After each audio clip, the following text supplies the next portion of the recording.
Hi hello welcome. எல்லாம் எப்படி இருக்கீங்க? இன்னைக்கு புதுசாக ரிலீஸ் ஆயிருக்க யூத் அப்படிங்கிற ஒரு படத்தை பற்றி தான் பார்க்க போகிறோம். வாங்க வீடியோக்குள்ளே போகலாம். இந்த படத்தில் ஹீரோவை வந்து கென் கருணாஸ் வந்து நடிச்சிருக்காரு. இவர் தான் இந்த படத்தோட டேரக்டருமே. ஹீரோவுக்கு அம்மாவை வந்து தேவதர்ஷினி மேடம் வந்து நடிச்சிருக்காங்க. அப்பாவா மலையாள நடிகர் வந்து சுராஜ் வந்து நடிச்சிருக்காரு. அவங்க அம்மாவுக்கு என்ன ஆசைனா தான் பையன் படித்து நல்ல வாழ்க்கையில் முன்னேறணும் அப்படிங்கிறதான் அவங்க அம்மாவோட ஆசையே. பட் அவங்க அப்பா வந்து ஒரு பேக்கரி ஒன்று வச்சிருக்காரு. அவர் என்ன சொல்றாருன்னா, நீ படிச்சு கிழிச்சதெல்லாம் போதும், நீ படிச்ச உடனே உருப்பட மாட்ட, பேசாம என் பேக்கரியில் வந்து வேலையாவது பாரு, வாழ்க்கையில முன்னேறலாம் அப்படின்னு அவர் அப்பா சொல்லிட்டு இருக்காரு. இதுல நம்ம ஹீரோவுக்கு என்ன ஆசைனா, படிக்கும் போதே நம்ம ஒரு பொண்ணு வந்து லவ் பண்ணி அந்த பொண்ணை தான் கல்யாணம் பண்ணிக்கணும் அப்படிங்கிறது தான் ஹீரோவோட ஆசை வந்து. இந்த பிரச்சனைக்கெல்லாம் நடுவில் ஹீரோவோட காதல் ஜெயிச்சா இல்லையா, குடும்பத்துல பிரச்சனையை சால்வ் பண்ணாங்களா இல்லையா அப்படிங்கிறதான் இந்த படத்தோட மெயின் கதையே. அதாவது ஸ்கூல் படிக்கிற டைம்ல வந்து நம்ம படிக்காம விட்டா என்ன ஆகும் அப்படிங்கறத வந்து படத்துல வந்து நல்லா காட்டியிருக்காங்க. படத்துல ஹீரோ வந்து 10th படிக்கிறாரு. 10th பார்த்தீங்கன்னா ஒழுங்காவே படிக்கிறது இல்லை, ஊர் சுற்றிக்கிட்டு ஃப்ரெண்ட்ஸோட நல்லா ஜாலியாக சுற்றிக்கிட்டு இதே பண்ணிட்டு இருக்காரு. இதனாலே ஜஸ்ட் பாஸில் வந்து 10th வெளியேறாரு. இப்போ ஜஸ்ட் பாஸ் பண்ணதுக்கு வந்து வேறு ஸ்கூலில் சீட்டு கொடுக்க மாட்டாங்க, ஒன்றும் கொடுக்க மாட்டாங்க.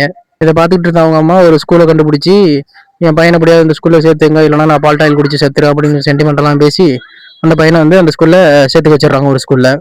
11th போன ஹீரோ படிக்கிற வேலையை விட்டுட்டு அவரோட வேலையான லவ் பண்ணுற வேலையை ஸ்டார்ட் பண்ண ஆரம்பிச்சிடுறாப்புல. படத்தில் 3 ஹீரோயின்ஸ் வந்து நடிச்சிருக்காங்க. ஃபர்ஸ்ட் வந்து மீனாட்சி, ரெண்டாவது வந்து பிரியான்சி, மூணாவது வந்து அனிஷ்மா. இவங்க 3 பேர் தான் ஹீரோயினா வந்து நடிச்சிருக்காங்க. 3 பேருமே பக்காவா ஸ்கூல் பர்சன்ட்லாம் சூப்பராக செட் ஆயிருக்காங்க. ஹீரோ வந்து ஃபர்ஸ்ட் ஒரு பொண்ணை லவ் பண்றாரு, பிரேக்கப் ஆயிருது. அடுத்து ஒரு பொண்ணை லவ் பண்றாரு, பிரேக்கப் ஆயிருது.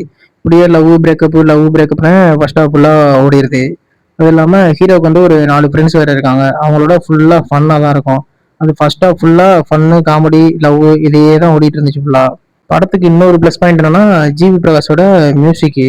அது ரீசெண்டாக வெளியான முட்டைக்கலக்கி பாடல், இன்னொன்று அடிய பாடல் எல்லாமே செம்மையா வைபாக இருக்கும் படத்துல.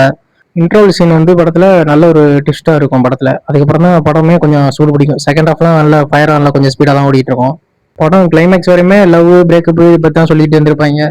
என்னதான் ஒரு ஆட்டமாட்டமாக கொண்டு போயிருந்தாலும் கிளைமேக்ஸ்ல வந்து படிப்பு தான் முக்கியம், குடும்பம் தான் முக்கியம், ஸ்கூல் டைம் படிக்கிற டைம்ல ஃபுல்லாக படிச்சுதான் ஆகணும் அப்படிங்கிற வந்து நல்ல முக்கியத்துவமாக எடுத்து வச்சிருக்காரு. கருணாஸ் வந்து இதுவே முதல் படம், இவர் தான் டேரக்டர், ஃபர்ஸ்ட் படம் டேரக்டர். இருந்தாலும் நல்ல போரிங் இல்லாமல் நல்ல என்டர்டெய்னிங்காக இருக்கும். பிரதீப் ரங்கநாதன் நடிச்ச மாதிரியே நல்லாவே நடிச்சிருப்பாரு. மறக்காம தேட்டரில் போய் பாருங்க, சப்ஸ்கிரைப் பண்ணுங்க, லைக் பண்ணுங்க. Tata bye bye, see you.